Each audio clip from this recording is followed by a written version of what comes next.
पुणे महापालिका निवडणुकीच्या पार्श्वभूमीवर राष्ट्रवादी काँग्रेसच्या दोन्ही गटांमध्ये पुन्हा एकदा हालचालींना वेग आलाय। जागा वाटप आणि निवडणूक चिन्हावरून फिसकलेली चर्चा आता पुन्हा सुरू झाल्याचं चित्र आहे। विशेष म्हणजे महाविकास आघाडीच्या बैठकीमधून राष्ट्रवादी शरद पवार गटाची अनुपस्थिती या घडामोडींना आणखी महत्त्व देणारी ठरत आहे। पुणे महापालिका निवडणुकीसाठी राष्ट्रवादी काँग्रेस अजित पवार आणि राष्ट्रवादी काँग्रेस शरद पवार या दोन्ही गटांमधील जागा वाटप आणि निवडणूक चिन्हावरून सुरू असलेली चर्चा काही दिवसांपूर्वी फिसकटली होती।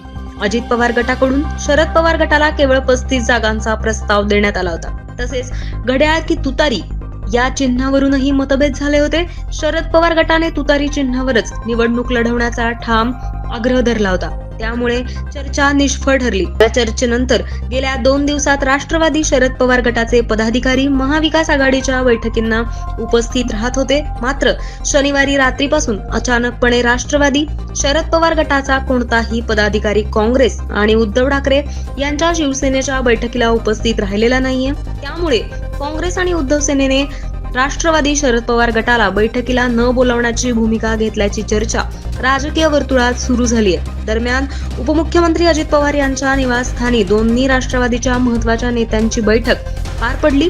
या बैठकीत पुणे महापालिका निवडणूक पुन्हा एकत्र लढवण्यावर चर्चा सुरू आहे।